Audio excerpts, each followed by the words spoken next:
This is Lisa from Mobile Tech Review, and this is Smackdown time. I mean, how could I not? Here we have the 12-inch MacBook 2016 edition. Here we have the Asus ZenBook 3 UX390UA. It can't be an Asus if it doesn't have a bunch of letters and numbers after the model name, right?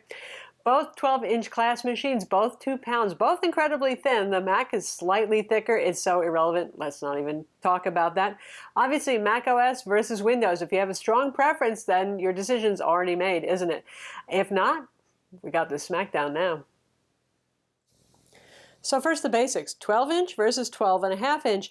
The reason also, besides the slight difference in size for the display, that this one is longer this way is because Apple always goes with that 16:10 aspect ratio for laptops. So it's a little bit taller display-wise, which I kind of like, actually. It gives you more of a web page before you have to scroll, more of a spreadsheet, that sort of thing.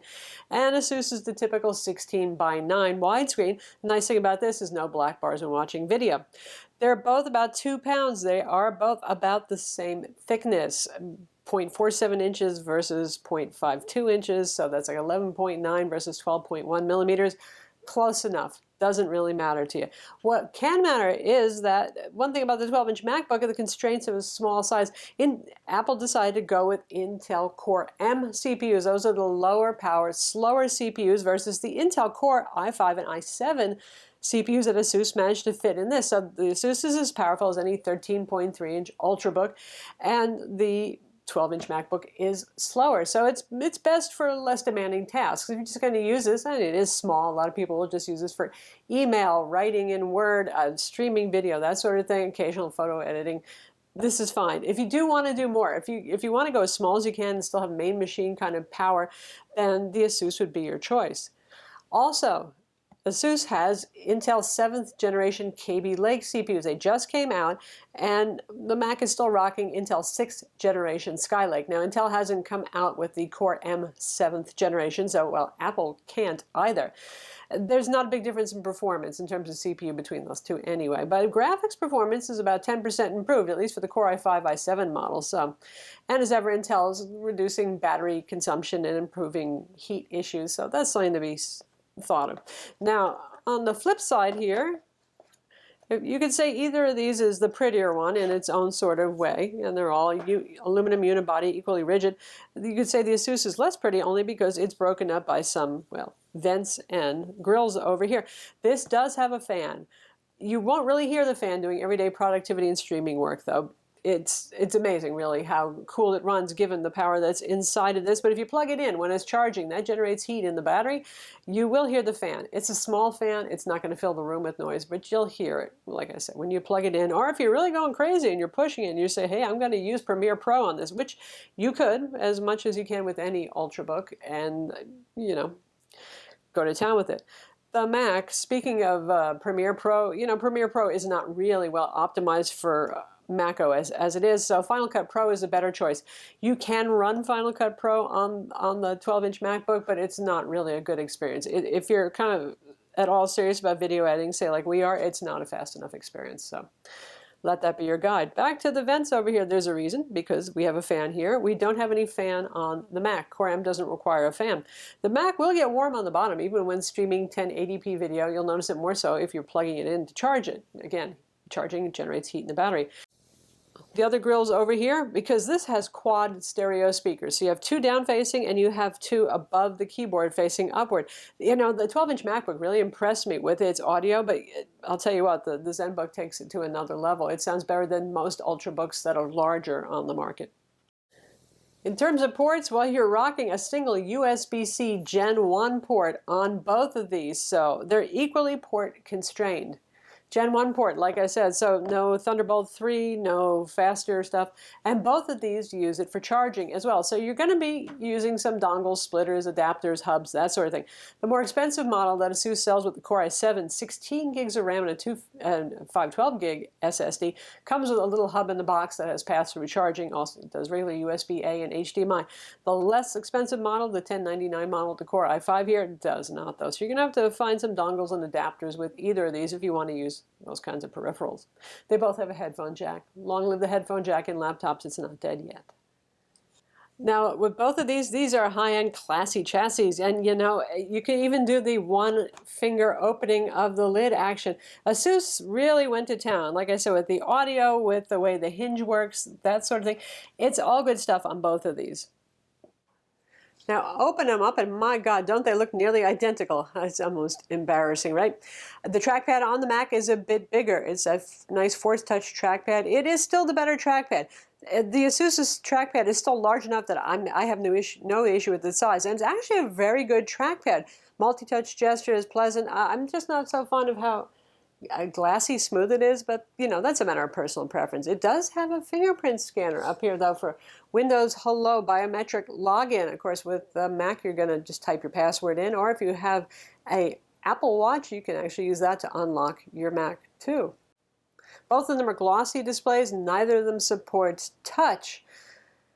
We won't go into that. Apple just says still no to touch. You'll get touch strips on certain Macs and some other things. And yes, we'll be reviewing the new MacBook Pros. But in terms of display quality, 12-inch again on the MacBook, 12.5-inch display on the ZenBook. So a little bit more screen real estate, slightly different aspect ratio. Our Mac is the taller one. And both of these are very bright. 350 nits for the Mac, 340 nits for the ZenBook 3. That's close enough to call it even. Color gamut is likewise very similar, around 75% of Adobe RGB on the ZenBook 3, about 80% on the MacBook. And you know, I always coveted that MacBook because I love that display. And I have to say the ZenBook really makes me pretty happy. Also excellent contrast, nice dynamic range, just colors pop off of it. They're both very good displays. Of course, the Mac's is a little higher resolution. 2304 by 1440. Now the 1440 is a higher number because it's a taller display also, keep that in mind. But 1920 versus 1080 on the 12.5-inch ZenBook. That's not so far off to say that there's a wild difference here, even if you put your eyeball real close to the display and look at it. So keyboards, both of these are compromised in the keyboard area to make them so thin and so light. So you either have weird and shallow with the MacBook, or you have just shallow with the ZenBook. The MacBook uses those butterfly keys, and I know some of you have gotten along with it and like it. I really do suggest you try it out in store to see how you feel about it. 0.5 millimeters of key travel on the Mac, 0.8 millimeters on the ZenBook, so a little bit more travel, and you know what, you can actually feel the difference. The ZenBook doesn't use the butterfly key, so it feels like a normal typing experience, not the kind of artificial clickiness of the domed keys underneath the Mac keys. Really, really, I know these are not always the easiest to find in stores, at least maybe not the ZenBook 3. It would be great if you could try them. For me personally, I can say I tried, I really tried. I never did get along with the MacBook keyboard, didn't adjust to it, and I have to type a lot, so that's important to me. If you don't have to type a lot, you don't write 10,000 words a week like I do, then it probably doesn't matter as much, but you know best how important input experience is. The ZenBook, you make more mistakes than you would on, say, a typical 13-inch Ultrabook with more normal key travel, but it's something that I found I could adapt to. It wasn't that bad. Multistage backlighting on both of these, by the way, so you can see them night and day just fine. Now, the ZenBook comes in 3 different colors, so your keyboard color and your keycap colors are going to be different, but this is one of the paler versions. You know, rose gold's the other one, and then there's royal blue. The contrast doesn't look that high, but I had no trouble seeing it in any light, unlike that HP Spectre X360. How about battery life? That's where Mac usually pulls ahead, and they just slightly increased battery capacity for the second generation of the 12-inch MacBook. It has a 41.4 watt-hour battery. The Asus has a 40 watt-hour battery. That's, again, close enough to call it a draw. Now, Asus has the higher power consumption CPU, and they're having the Core i5 and Core i7. We have the Core i5 model here versus the Core M3, M5, M7 that's available on the MacBook. And surprisingly, despite that, and maybe it's because Intel Kaby Lake really is that much more power efficient, or Asus is doing some real clever power management things there, but I found that they actually ran about the same amount of time. And in fact, in a couple of different run-throughs, the Asus actually lasted about 30 minutes longer. On average, for both of these, about 7.5 hours on a charge. You would think that the ZenBook would be the hotter machine, again, with the Intel Core CPUs versus Core M. So you've got i5, i7 versus Core M CPUs. But the fans, of course, are there to help. And again, I don't know, they just did a really good job of keeping things pretty cool. It doesn't get that hot to the touch. Even when working moderately hard, doing some Photoshop, you got this little streaming video playing in the background, it's fine. The Mac actually gets just as warm on the bottom. Of course, the bane of the Mac's existence is Adobe Flash Player. If you're playing anything that's still using Adobe Flash Player, that will get it the warmest. If it's HTML5 video, not so much. So I call it overall a draw in terms of heat.